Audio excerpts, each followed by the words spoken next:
अरे धर्म चलो जाएगो नारे मेरो धर्म चलो जाएगो और हिरनिया मनाए करे ब्याह नारे मेरो धर्म चलो जाएगो हिरनिया मनाए करी है ब्याह नारे मेरो धर्म चलो जाएगो।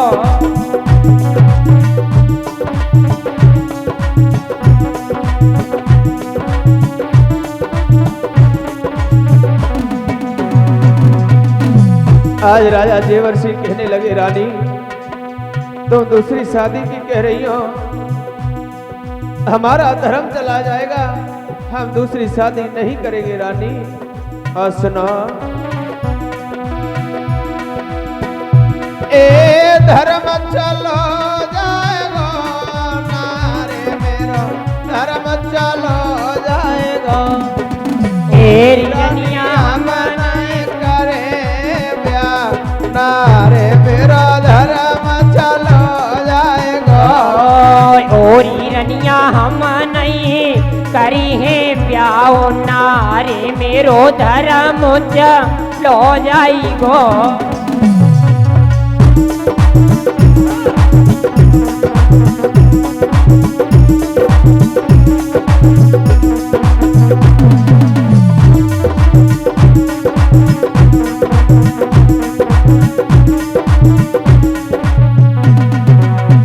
आज जैसे ही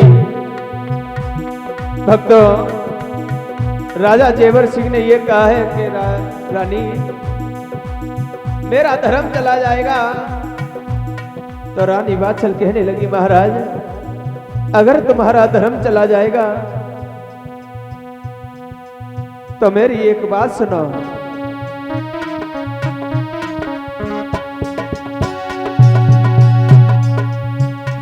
अरे काशीपुरी से बलम हमारे तुम पंडित ले बोला भायरी। अरे काशीपुरी से बलम हमारे तुम पंडित ले बोलायरी।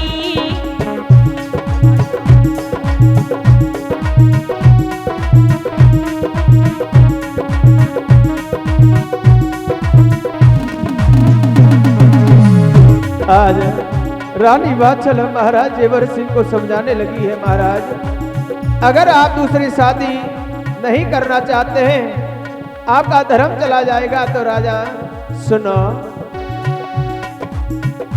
अरे काशीपुरी ते बलम हमारे तुम पंडित ले बोला पायरी।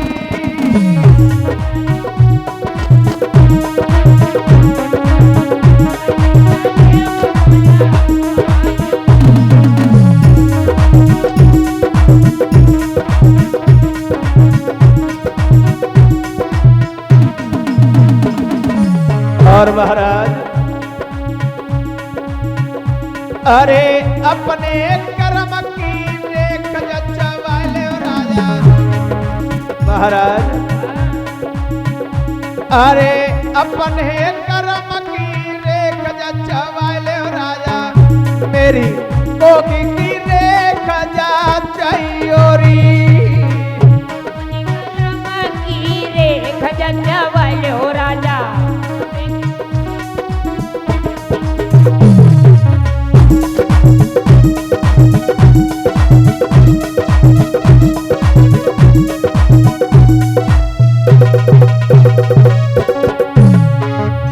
महाराज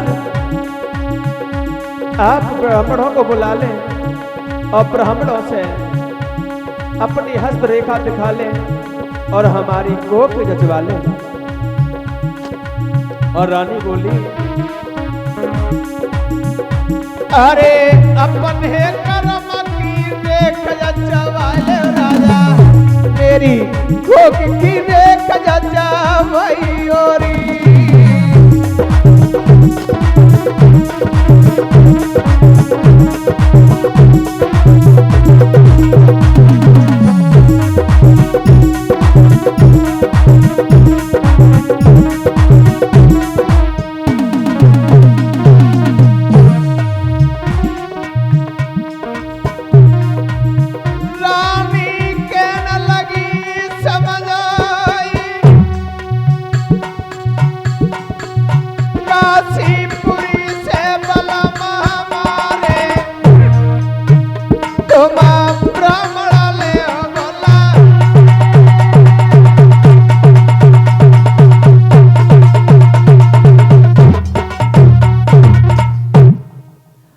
आज रानी वाचल कहने लगी महाराज अगर आप दूसरी शादी नहीं कर सकते हो तो काशीपुरी से ब्राह्मणों को बुलवा लो, अपने कर्म की रेख जचवा लो, हमारी कोख की रेख जचवा दो।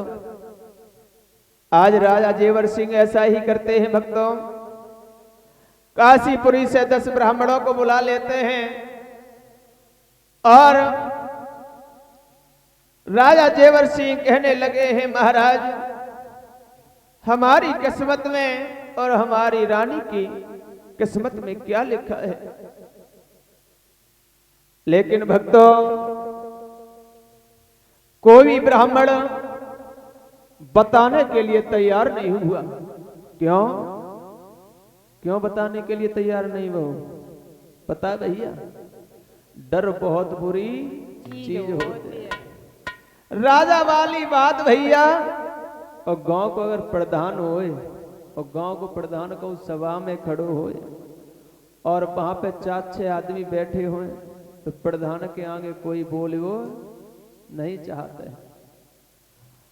तो ऐसे ही जब ब्राह्मण आ गए हैं तो राजा वाली बात भैया, अगर राजा की हम गलत कह रहे तो पता नहीं राजा जो सूली पे चढ़वाए दे, बताओ तो जो भक्सी में डलवाए दे, और बताओ तो जिंदगी गड़वाए दे। तासो ब्राह्मण एक उन्हें बोलो, उनने कही भैया तू बोल, तेरी पत्रा में का लिखो है?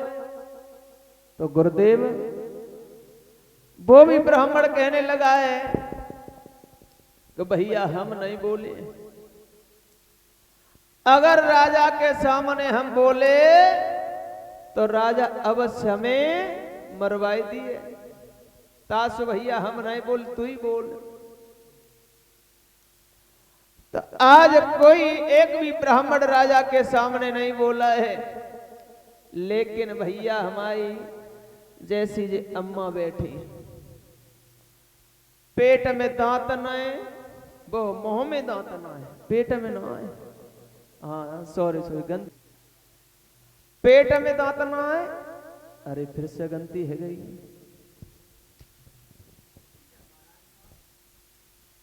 देखो प्रभु, हाँ अगर राजा कहे तो पेट में दांत न तो मानना पड़ी काहे सुन। अगर तुमने जो कही कि ना मुंह में दांत है तो तू बत्ती से उठवाए दे, मार ढूंसा के मारे, तो हमें तो डर लगे। हम भैया नॉय के हमारे लड़के को बच्चा है, हम नॉय से कहा तो पेट में हाँ भक्तजनों, हमारे बाबा की जोत के सुनने वाले प्रेमियों, आज हमारी मैया जैसो ब्राह्मण रहे, बूढ़ो बाड़ो, बाके मुंह में दांत न है, पेट में आतना है, और भैया लड़खड़ा तो भव खड़ो बहु है। कान लगो महाराज, महाराज की जय हो। इन्हें अपनी पत्रा में जो भी लिखा है वो बताया है, लेकिन महाराज हमारी पत्रा में जो भी लिखा है वो हम सच सच बताएंगे। आज वो बूढ़ा सा ब्राह्मण कहने लगा महाराज हमारी पत्रा में लिखा है कि आपके एक जन्म की तो कौन कहे, 7 जन्म तक संतान नहीं है। आज जैसे बूढ़े से ब्राह्मण ने कहा है तो महाराज जेवर सिंह ने कहने लगे महाराज ऐसा हमारे कर्म में क्या लिखा है, ऐसे हमने कौन से ऐसे पाप किए हैं जो ऐसा हमारे हस्तरेखा में लिखा है, जो आपकी पत्रा बता रही है। बूढ़ा सा ब्राह्मण कहने लगा महाराज जो हमारी पत्रा में लिखा है वो ही बता रहा हूं। आज वो बूढ़े से ब्राह्मण बताने लगे हैं महाराज आप एक दिन शिकार खेलने के लिए वन में गए थे, शिकार खेलते खेलते चले जा रहे हो एक हिरणों का झुंड देखा आपने, आज तीर को तान लिया है और मारने के लिए उद्यत हुए हैं, लेकिन सभी हिरण भाग जाते हैं। उसमें एक गर्भवती हिरनी रह जाती है। जब वो गर्भवती हिरनी रह जाती है, वो कूद नहीं पाती है। इधर महाराज आप उस बाण को छोड़ देते हैं। जब आप उस बाण को छोड़ देते हैं महाराज, तो वो तीर जा करके उस हिरनी के गर्भ में लगता है। आज हिरनी धरती पर गिर जाती है। आज हिरनी धरती पर गिर जाती है, रो करके कहने लगी, महाराजा तूने बहुत गलत किया है, तूने हमारे बाण तो मार दिया राजा, मैं तो मर रही हूं, मैं तो प्राण छोड़ करके जा रही हूं। लेकिन राजा मरते मरते मैंने अपने बेटा का, अपने पुत्र का मुख नहीं देख पाया, अपने औलाद का हमने मुख नहीं देख पाया। मैं भी तुझे अश्राप दे रही हूं राजा। एक जन्म की कौन कहे, 7 जन्म तक तू अपने पुत्र का मुख नहीं देख पाएगा। आज भक्तों, राजा जेवर सिंह को ये अश्राप लगा हुआ था। आज राजा जेवर सिंह कहने लगे हैं, महाराज हमारी रानी का क्या दोष है? चलो हमारा तो दोष था, लेकिन हमारी रानी का क्या दोष है? ब्राह्मण देव कहने लगे, रानी का दोष ये है राजा सुन। एक दिन रानी वाचल त्योहार के टाइम पर, क्योंकि हमारी माताएं बहनें त्योहार के टाइम पर बहुत सफाई करती हैं। अगर नेको कूरो मिलेगा वो तुम पहुंच गए, जगह बाहर अंदर मत आ जाइयो बिल्कुल भी। दीपक भैया तो मत काती भाभी करना है। हाँ, अगर अब इनने घर में पोंछा लगाए दो और पोंछा लगाते हुए तुम आए हार में से, और हार में से आए नेको चंपलें लिसी भई जूता, और जो तुमने ऊपर पैर रखो वापे वे आए गए कदो पूरा नीचे उतरो। सो दीपक भैया साध के दबे पॉइंट लौटे आगे पीछे लौटने पत्तू है। तो आज पंडित समझाने लगे हैं, ब्राह्मण देव समझाने लगे हैं, राजन एक दिन त्योहार का टाइम था। रानी वाचल अपने महलों में झाड़ू पोंछा कर रही थी। तो आज रानी वाचल झाड़ू लगाते लगाते, सफाई करते करते एक मोहकले के पास में पहुंची, जिसमें कबूतरी के अंडे रखे हुए थे। आज रानी वाचल ने वो कबूतरी के अंडे गिरा दिए। आज वो कबूतरी के अंडे फूट जाते हैं। इधर वो कबूतरी दाना चुगने के लिए चली गई थी, और जैसे ही दाना चुगने के बाद में आती है, और जैसे ही अपने अन्नों को देखती है, कहने लगती है, अरे रानी तूने बहुत गलत किया है, तूने बहुत गलत किया है। तूने हमारे बच्चे तो मार दिए हैं,